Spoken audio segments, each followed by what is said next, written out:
Salah satu isu yang mungkin jadi fokus utama muda berdaya, terutama di teman-teman Gen Z hari ini soal konsistensi, gitu ya. Dimana salah satu finding kita, anak-anak sekarang itu susah untuk fokus dan konsisten.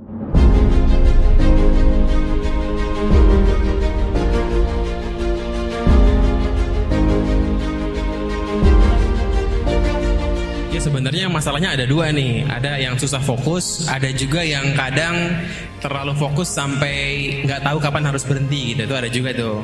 Jadi kalau gue itu ya, konten gue itu kan kurang lebih kalau diperhatiin tuh 2 tahun sekali berubah. Sebenarnya itu sengaja sih karena gue lagi mengeksplor diri. Jadi gue kan belum tahu apa yang gue suka, ya akhirnya berubahnya kesukaan gue ganti kontennya. Sebenarnya bukan dibilang nggak konsisten, enggak juga sih. Itu mungkin lebih ke mungkin tahu kapan harus berhenti dan akhirnya ya move on. Oke, mungkin hari ini kita akan ngobrol-ngobrol singkat aja soal anak muda. Apa yang menjadi pandangan teman-teman dan kira-kira mungkin ini bisa jadi insight. Jadi mungkin kita nggak terlalu berkutat salah betul, tapi lebih ke apa yang kira-kira bisa memperkaya kasanah teman-teman di sini, gitu ya. Mungkin aku ke Bro Gamal dulu. Salah satu isu yang mungkin jadi fokus utama muda berdaya, terutama di teman-teman Gen Z hari ini soal konsistensi, gitu ya. Dimana salah satu finding kita, anak-anak sekarang itu susah untuk fokus dan konsisten pada satu hal, gitu ya. Jadi kalau Bro Gamal ya, gue cukup udah lama konsisten tuh. Waktu gue ngikutin konten-konten parfum sampai sekarang masih, itu kan konsisten ya. Nah hari ini mungkin anak-anak muda sekarang nih masih apakah karena terlalu banyak distraksi atau karena memang fokus itu menjadi satu hal yang mahal di anak muda hari ini. Coba kasih pandangan Bro Gamal dan gimana fokus itu menjadi tetap, gue yakin hal penting buat kita fokus mengejar cita-cita. Silakan. Ya sebenarnya masalahnya ada dua nih. Ada yang susah fokus, ada juga yang kadang terlalu fokus sampai nggak tahu kapan harus berhenti gitu. Itu ada juga tuh. Jadi kalau gue itu ya, konten gue itu kan kurang lebih kalau diperhatiin tuh 2 tahun sekali berubah. Sebenarnya itu sengaja sih karena gue lagi mengeksplor diri. Jadi gue kan belum tahu apa yang gue suka, ya akhirnya berubahnya kesukaan gue ganti kontennya. Sebenarnya bukan dibilang nggak konsisten, enggak juga sih. Itu mungkin lebih ke mungkin tahu kapan harus berhenti dan akhirnya ya move on. Karena itu penting juga sih. Jadi nggak fokus pun nggak selalu jadi hal buruk kok. Sebenarnya kalau misalnya fokusnya fokus belajar, tapi belajarnya itu ganti-ganti, nggak apa-apa juga. Sama kayak baca buku misalnya nih. Misal kalian baca buku, misalnya buku tentang pengembangan diri misalnya nih ya. Kalau kalian baca dan nggak suka bukunya, nggak harus dihabisin karena itu buang-buang waktu. Kalau emang udah tahu bukunya nggak menarik, ya tutup aja. Kadang juga ada orang yang baca buku itu biar apa ya, biar mantap itu harus dihabisin meskipun nggak suka. Ya kalau nggak suka ya dibuang aja, ganti aja biar lebih cepat, biar lebih efisien gitu. Mungkin maksudnya berarti gini kalau yang gue tangkap ya, esensinya tetap fokus, tapi kontekstualnya lo bisa ganti-ganti. Setuju banget. Oke, jadi itu teman-teman ya, fokus gue tetap yakin esensinya kayak tadi fokus belajar, tapi konteksnya lo bisa ganti-ganti. Mungkin hari ini lo belajar masak, besok lo belajar jahit, kayak gitu-gitu. Betul. Nah, gue pindah ke Jebung nih. Salah satu keresahan anak SMA, mungkin nggak tahu Jebung dulu sempat ngalamin nggak? Mereka yang kita temukan pengen jadi sesuatu, misalnya yang pengen jadi engineer, atau yang pengen tadi masuk sastra, tapi support sistemnya nggak dukung nih. Paling gampang orang tua. Jadi misalnya kalian pengen jadi dokter, tapi orang tua kalian pengen kalian jadi polisi misalnya. Support system kan penting ya. Nah, gimana jalan tengah moderasi untuk anak-anak bisa mengakomodasi ini? Apakah mengorbankan impian atau mereka udah ikutin aja jalan tanpa memperdulikan support system itu? Aku punya struggle yang sama sih dulu. Pas SMA itu aku pengennya masuk komunikasi, akhirnya masuk komunikasi juga. Mama papaku pengennya aku ekonomi. Dan itu sempat ada struggle untuk menjelaskan ke mereka sebenarnya yang aku ingin itu ini loh gitu. Awalnya ya pastilah kayak anak SMA sensi ya aku dikasih tahu ini marah dan akhirnya malah jadi makin dipaksa. Yang aku pelajarin dari pengalaman aku waktu itu adalah justru saat aku research lebih dalam tentang apa yang aku mau, terus aku beneran cari tahu kenapa aku mau itu, aku cari tahu soal jurusannya dan lain-lain dan aku kasih tahu ke orang tua, ternyata justru bakal ada dialog yang terjadi dan itu bakal lebih mudah untuk menemukan jalan tengahnya gitu loh. Yang aku sering lakukan zaman aku SMA adalah pas lagi ngobrol lah misalnya soal hal-hal akademis sama support system seperti keluarga, aku tuh udah keburu defensif duluan. Jadinya aku nggak sempat memberitahu kenapa aku pilih pilihan yang aku pilih gitu. Jadi mungkin ya buat teman-teman belajar untuk pakai kepala dingin untuk ngasih tahu dan riset tentang apa yang kalian inginkan dan komunikasiin ke support system kalian dan harapannya bisa membuat dialog ya yang akhirnya ketemu jalan tengah yang sama-sama menguntungkan kedua belah. Nah, jadi gitu ya teman-teman, dialog ya. Jadi jangan defense, jangan keras kepala juga ya. Iya. Nah, kalau gue mau dalemin lagi gini, ada yang pengen misalnya masuk teknik, tapi nilai fisikanya jelek, atau yang pengen masuk kedokteran, tapi nggak bisa ngelihat mayat. Oh. Ada tapi kenapa dia mau? Waktu nah, itu kita FGD beberapa kali ada yang bilang kayak gitu. Gue juga mendengarnya agak aneh ya. Dia pengen masuk teknik tapi lemah fisika, pengen jadi dokter tapi nggak bisa ngelihat mayat. Iya. Nah, ini apa yang salah? Salah cita-citanya atau kekurangan dia yang memang dia harus solve? Nah, temen aku punya temen yang akhirnya dia masuk jurusan kedokteran dan pas SMA dia takut mayat. Dan itu jadi salah satu hal yang kayak gue takut mayat lagi tapi gue mau ini. Dan menurut aku ini beda-beda tiap orang ya. Justru yang harus kalian resolve dari diri kalian adalah kalian sepengen apa gitu loh jadi dokter. Dan kalian kalau menurut aku kalau pengen bisa overcome sebenarnya. Tapi itu balik lagi ke kalian. Maksudnya kalau ternyata keinginan untuk jadi dokter itu bukan dari diri sendiri, mungkin dari keluarga, sebenarnya kenapa kamu pengen jadi dokter gitu loh. Dan ini worth it gak untuk kalian resolve ketakutan kalian itu. Temen aku akhirnya waktu itu dia masuk ke jurusan kedokteran, dia sempat cerita awal-awal tuh muntah-muntah, anak dan lain-lain, tapi memang karena keinginan untuk ada di sana lebih besar, dia willing untuk pelan-pelan belajar untuk kayak bisa gitu. Tapi ya mungkin kalau dia bukan trauma ya, ini beda lagi mungkin kalau orang yang punya ketakutan yang luar biasa banget. Nah kalau itu mungkin bisa ke profesional ya pastinya. Sepakat. Kalau dia memang ingin menjadi cita-citanya dan memang itu dari diri dia, pasti dia bisa solve ya kan, selama itu bukan trauma ya. Oke, teman-teman, sebelum gue lanjut ke pertanyaan berikutnya, ada yang mau nanya dulu gak, teman-teman? Ada yang mau nanya? Kira-kira? Kita ngobrol-ngobrol santai, apa yang mungkin jadi keresahan atau yang pengen di-sharing ke Kak Jebung dan Mas Gamal, kalian bisa sharing untuk kita bareng-bareng bisa discuss. Silakan. Saya itu awalnya pengennya mau cepat-cepat langsung kuliah saya. Mau nunggu 2 tahun lama banget. Nunggu 2 tahun, aku serius. Aku cuma mau langsung dewasa aja. Udah. Enggak, biar ini dulu. Saya ini sebenarnya apa ya? Aku lebih sukanya pengen langsung mau dewasa aja sekarang. Maksudnya mau nunggu orangnya, mau nunggunya mau cepat gitu.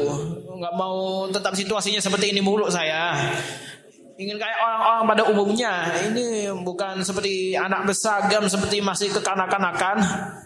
Namanya siapa? Namanya? Adit ya. Adit nikmati ya.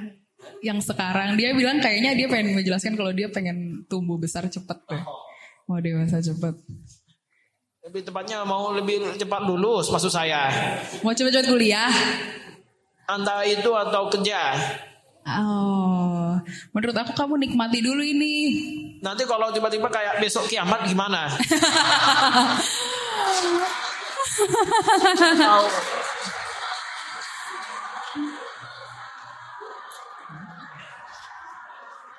atau sesuatu apa yang kayak mengancam gitu kayak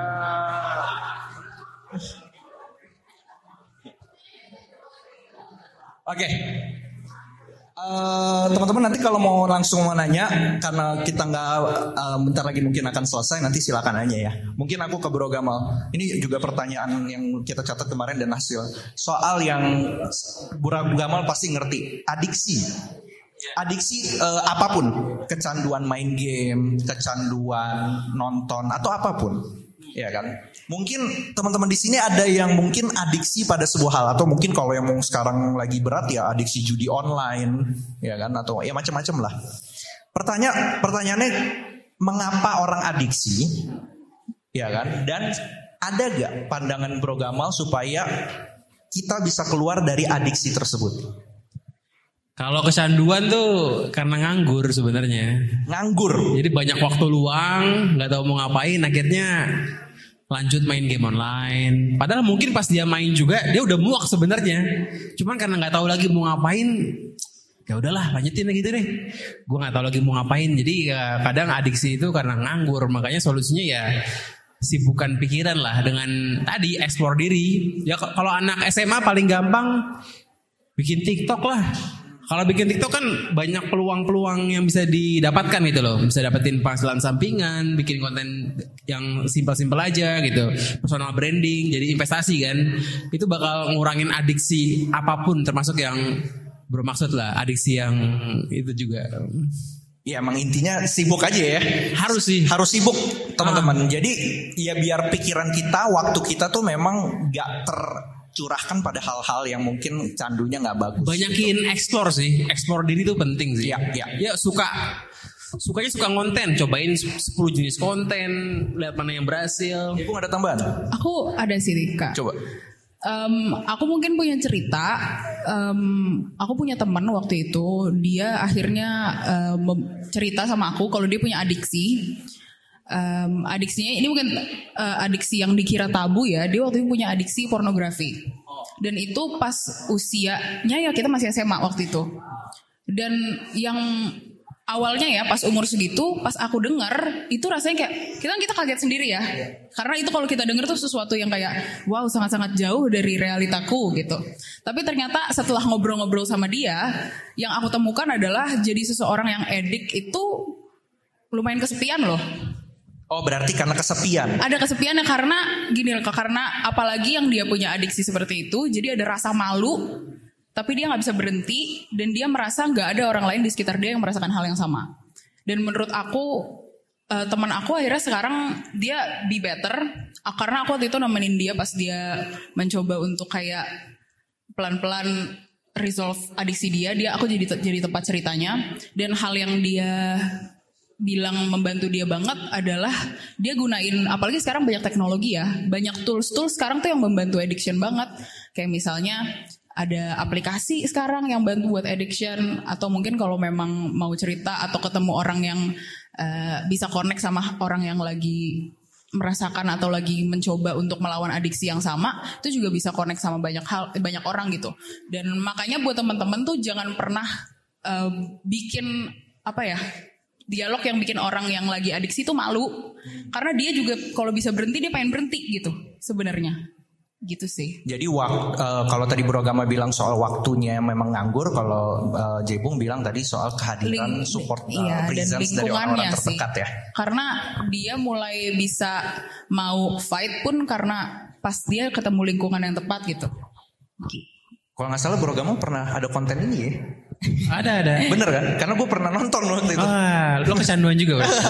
Lewat ya kan dari sekelek parfum ya kan. Teman-teman ada yang mau nanya? Buset langsung banyak nih. Saya hitung aja deh. 1, 2, 3. Yang itu, kamu yang itu tuh. Iya kamu ya. Iya kamu duluan tadi yang pertama. Silakan berdiri ya. Sebutin nama, kelas berapa? Perkenalkan aku Indira dari kelas 10D. Aku izin tanya buat kedua narasumber Kak Jebung sama Kak Gamal. Aku mau nanya kayak seberapa penting aku mau nanya kakak waktu SMA itu kayak berorganisasi atau punya kegiatan di luar sekolah nggak? Terus kalau misalnya iya, Aku pengen tahu pendapat kakak berdua, kayak seberapa penting organisasi atau berkegiatan di luar sekolah. Bagus sekali pertanyaannya. Yeah. Oke, udah nangkep ya kan? Kegiatan apa penting nggak ikut ini ikut itu ya? Bro Gamal, silakan. Gue dulu nih ya. Dulu kegiatannya apa aja SMA kuliah? Ini jawaban gue mungkin tidak mengenakan ya. Tapi kalau buat gue ya, kegiatan di luar sekolah penting banget.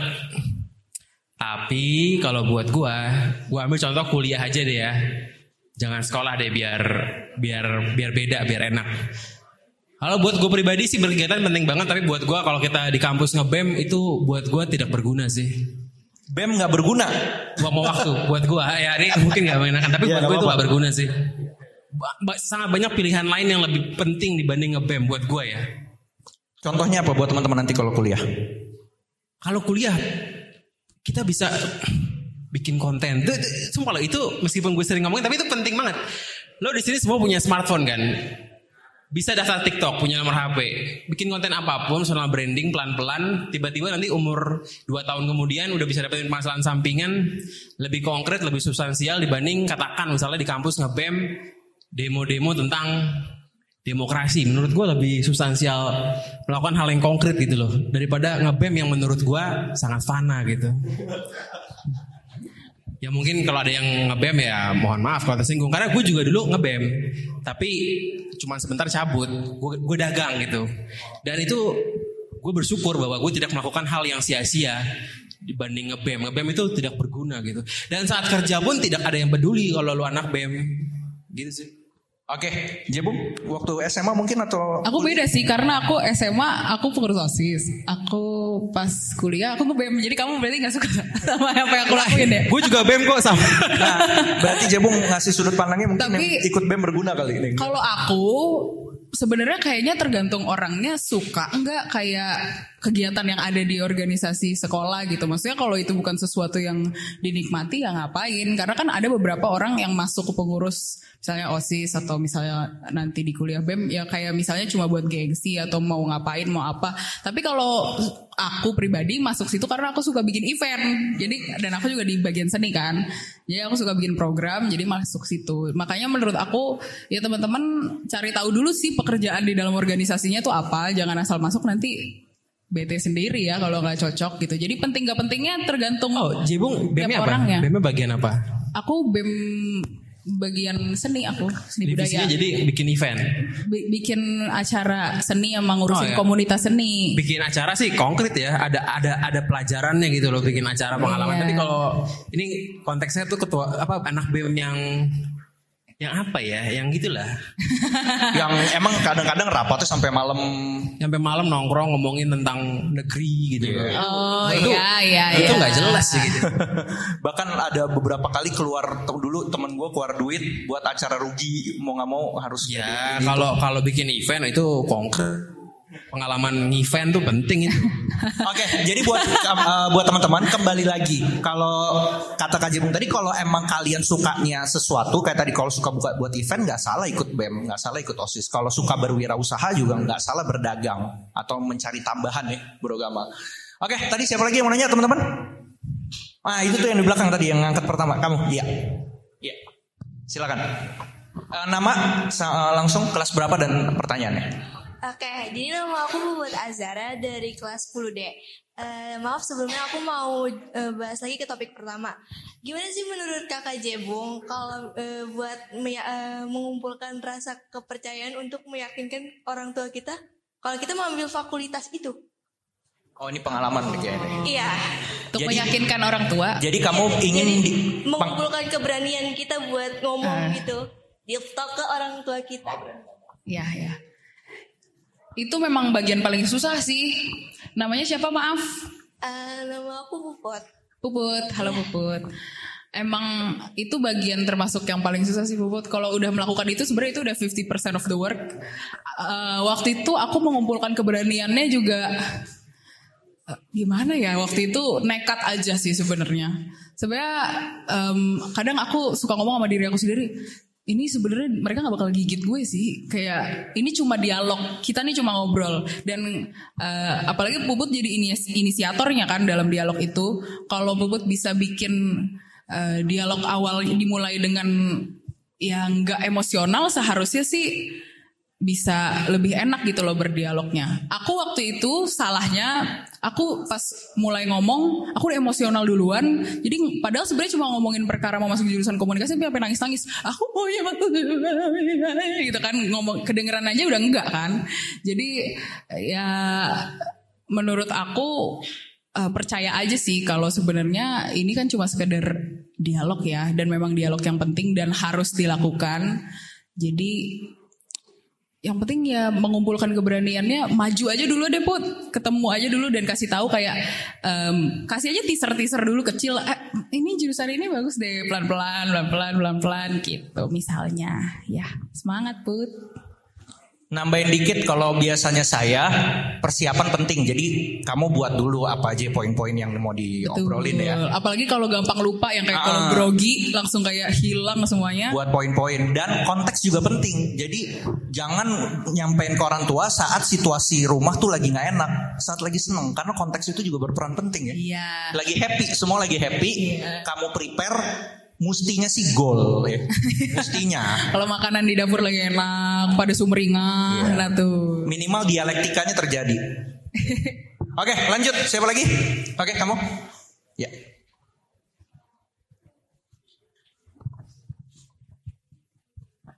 Perkenalkan, nama saya Nadit dari kelas 10D. Ini kayaknya pertanyaannya agak out of topic, tapi apakah ada perbedaan dalam di Kakak Jebung sama Kakak Gamal? Cara kakak menginspirasi orang sebelum jadi influencer dan sesudah, dan pelajaran penting setelah menjadi influencer itu apa aja ya? Oke, lebih ke tadi menginspirasi ya kan, sama pelajaran penting selama melakoni sebagai influencer atau content creator. Bro Gamal, coba Jebung, udah gue mencerna bentar. Coba Jebung. Perbedaannya berarti sebelum aku mengonten ini atau gimana? Apa ya perbedaannya? Kayaknya aku sama-sama aja sih. Pelajaran yang didapat sebenarnya banyak pelajaran-pelajaran teknis sih kalau menurut aku ya, kayak pelajaran-pelajaran teknis, karena aku sebelum konten ini nggak pernah punya pengalaman ngobrol sama brand, nggak pernah apa. Jadi banyakannya yang skill yang aku akhirnya dapat, ilmu-ilmu yang aku dapat kebanyakan teknis.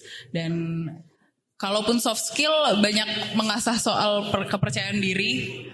Jadi mungkin itu yang aku dapetin akhirnya dan aku pelajari. Dan mungkin aku juga belajar pentingnya konsistensi tadi. Karena aku ngerasain juga sih struggle soal konsistensi itu. Karena aku kan juga sebagai Gen Z juga ngerasain ya. Kayak aku termasuk orang yang attention span-nya sangat-sangat pendek. Jadi untuk kayak kadang tuh saat masuk ke dunia kerja di ini tuh kadang suka kayak udah gampang ke distract, aduh ini terus kebanyakan keinginan, kebanyakan kegemaran, jadi kadang suka pindah-pindah, kurang konsisten. Jadi itu juga yang aku pelajarin, pentingnya konsistensi juga gitu. Iya, konsisten. Ini sedikit intermezzo dikit buat Jebung dan timnya supaya semangat ya. Muda Berdaya kan emang setiap tahun kita riset ya. Iya. Kebetulan ini buat biar Jebung tetap semangat, dari 2020 sampai 2024 nama dirimu selalu ada di top favorit Spotify. Iya, jadi tepuk tangan dulu buat Kak Jebung ya. Terima kasih loh. Jadi kalau biasanya content creator di platform lain itu biasa setiap tahun tuh namanya ganti-ganti. Jadi misalnya 2022 si A yang ngetop, 2023 beda, 2024 beda gitu maksudnya. Tapi Jebung ini selalu ada namanya di channel Spotify yang kita riset. Jadi supaya dirimu tetap berkarya dan menjadi berkat. Terima kasih. Bro Gamal, silakan. Jadi tadi pertanyaannya tuh perbedaan sebelum menjadi content creator dan sesudah dalam menginspirasi orang. Dalam menginspirasi orang, ya sejujurnya dulu kan sebelum jadi content creator ya jarang ketemu orang sih, jadi mungkin gue tidak menginspirasi gitu ya. Dan yang paling penting sih sebenarnya kalau mau sebenarnya gue agak berat sih ngomong menginspirasi orang. Iya sebenarnya itu bilang kayak kita menginspirasi tuh agak gue self proclaim gitu. Tapi sih yang penting sebelum kita bercita-cita mau menginspirasi orang ya yang paling penting inspirasi diri sendiri dulu lah. rubah diri sendiri dulu, kita inspirasi dulu diri sendiri depan kaca gitu ya. Baru ya mungkin setelah itu lebih gampang buat inspirasi orang kali. Cuman gue juga sebenarnya masih berat sih untuk ngomong bahwa gue menginspirasi gitu. Oh jadi tadi pertanyaan itu sebelum dan setelah kita menginspirasi. Oh berarti gue gak jawab pertanyaan Anda ya. Sorry ya. Mungkin aku jawab singkat aja ya. Karena tadi aku kayaknya jadinya gak jawab. Mungkin perbedaannya adalah aku sebenarnya sampai sekarang gak merasa kayak aku inspirational atau aku menginspirasi orang. Tapi aku sadar kalau ada orang yang melakukan sesuatu karena aku. Dan itu mungkin perbedaannya adalah aku jadi lebih hati-hati sih justru. Karena aku tahu ternyata beneran ada yang terinspirasi. Gue jadi lebih hati-hati nih, takutnya gue ngelakuin sesuatu lo terinspirasi untuk melakukan ini gitu. Atau apalagi sekarang kadang orang suka kayak, Kak pendapat dong soal ini. Kan nanti kalau gue ngomongin ini lo ikut-ikut mikir kayak gitu kan repot gitu. Jadi mungkin justru lebih banyak hati-hati. Dan kalau ngomong kebanyak mikir dulu gitu ya. Karena ternyata ilah kok pada banyak yang ngikut ya gitu. Berarti lo panutan ya? Oh, enggak gitu sih. Enggak gitu. Lebih agak hati-hati gitu iya, ya, supaya bisa jadi contoh dan teladan. Iya, walaupun satu orang deh kayak aku lihat, Kak aku ini gara-gara kakak lo, ya ampun jangan takut gitu. Tapi ternyata memang gak bisa aku berhentiin kan. Kadang ada orang yang ngikut gitu. Oke, guys, satu pertanyaan terakhir. Turun dulu semua. 3, 2, 1. Ya, kamu. Powerful banget tadi dia gini. Aku Kayla Atalia dari kelas 10E mau tanya buat Kak Jebung sama kakak, gimana cara buat kayak mulai berani mengekspresikan diri gitu ke dunia entertain gitu sebagai kreator atau mungkin hanya untuk bersenang-senang di dunia entertain. Makasih. Mengekspresikan diri buat di dunia entertain gitu. Jadi gimana cara buat ngeberaniin diri atau ngeyakinin diri di sosmed gitu. Iya. Oh ya udah, meyakinkan diri untuk bisa mengekspresikan diri. Bro Gamal silakan. Ini berarti maksudnya kamu takut malu-malu gitu kan? Iya, jadi kayak takut mungkin ada hate comment dari teman kelas. Ya, takutnya mungkin bikin TikTok terus teman sekelas ngelihat gitu kan. Iya. Takutnya gitu kan. Ya itu wajar sih, semua orang yang konten pasti ada perasaan, aduh gue takut tetangga gue nonton nih, gue takut emak gue nonton gitu. Ntar dibilangnya cringe banget lah apalah gitu. Pasti itu perasaan semua orang sih. Bahkan gue sampai sekarang pun mungkin masih ada beberapa orang yang gue harap tidak menonton konten gue, masih ada juga sih sampai sekarang juga. Itu perasaan yang normal kok, dan semua orang pasti merasakan demikian. Cuman di suatu titik ya, kita di titik tertentu kita tuh mesti emang bener-bener peduli amat lah sama omongan orang sebenarnya sih. Karena kalau lu ngonten pasti ada aja yang nggak suka. Nggak mungkin semua orang suka sama lu. Sekalipun lu orang baik banget sekalipun juga nih, misalnya lu bikin konten, misalnya bikin konten sedekah 1 miliar, tetap aja ada yang nggak suka gitu. Karena memang ya sudah kodratnya begitu. Orang kan nggak mungkin suka sama semua orang gitu. Ya lihat aja kemarin pemilu juga nggak ada kan yang semua orang suka sama satu orang. Pasti kan banyak juga pembencinya. Tapi menurut gue ya, kalau dibenci orang masih lumayan. Kalau banyak haters tuh masih lumayan buat gue. Yang paling sedih itu adalah nggak ada lovers, nggak ada haters. Wah itu nangis tuh. Sepi banget. Bikin video yang nonton 1. Diri sendiri. Iya, satu diri sendiri. Gue sih mending rame dan banyak yang nge-hate gitu. Masih ada endorse soalnya kalau begitu. Kalau cuma 1 views kan nggak ada yang endorse. Jadi nggak usah takut sih, tapi itu wajar lah. Dan kalau soal nggak bisa ngomong, santai itu. Kalau soal nggak bisa ngomong, semua orang nggak bisa ngomong ke awalnya. Malu-malu juga nggak apa-apa. Itu kan pelan-pelan aja. Gue juga dulunya ngomongnya juga susah. Jadi ya itu pelan-pelan bakal bisa sendiri.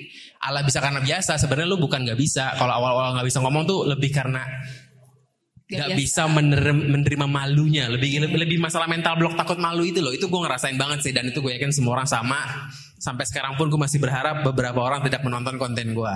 Dan ya, tapi sekarang udah dalam tahap level ya. Toh viewsnya banyak gitu kan. Jadi ya happy aja sih. Gue masih suka malu kalau ada teman lama gue yang nonton konten gue. Lu sekarang ngomongin itu lu ya. Aduh malu banget gue kalau dia ngomong gitu kan.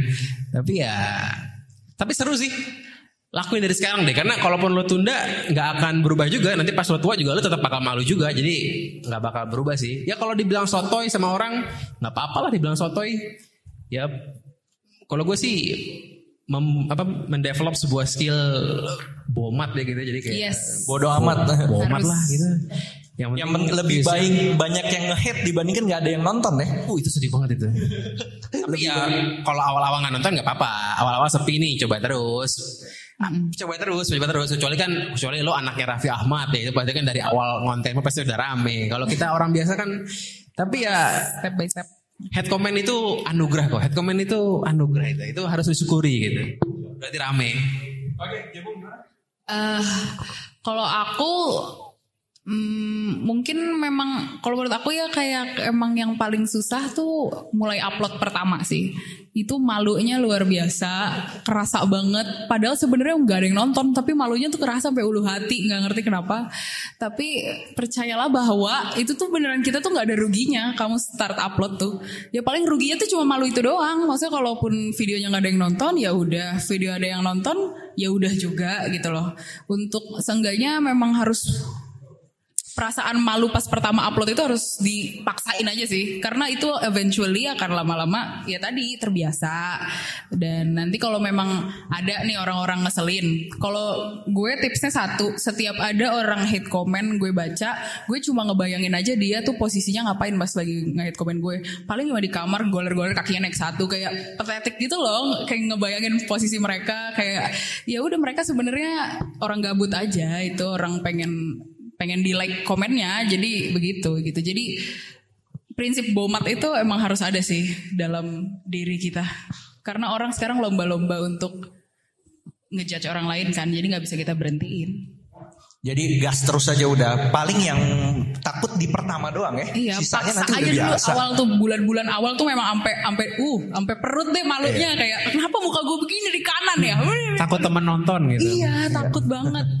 Oke, mungkin terakhir sebelum nanti kembali ke MC dari Bro Gamal sama dari Jebung, kira-kira apa mungkin pertanyaan penutup dari saya, masalah yang Bro Gamal lihat saat ini ada di anak muda, khususnya Gen Z, ya kan? Dan bagaimana kita keluar dari masalah itu? Apa masalah pasti banyak, tapi yang menjadi fokus perhatian dari masing-masing Jebung maupun Bro Gamal, silakan.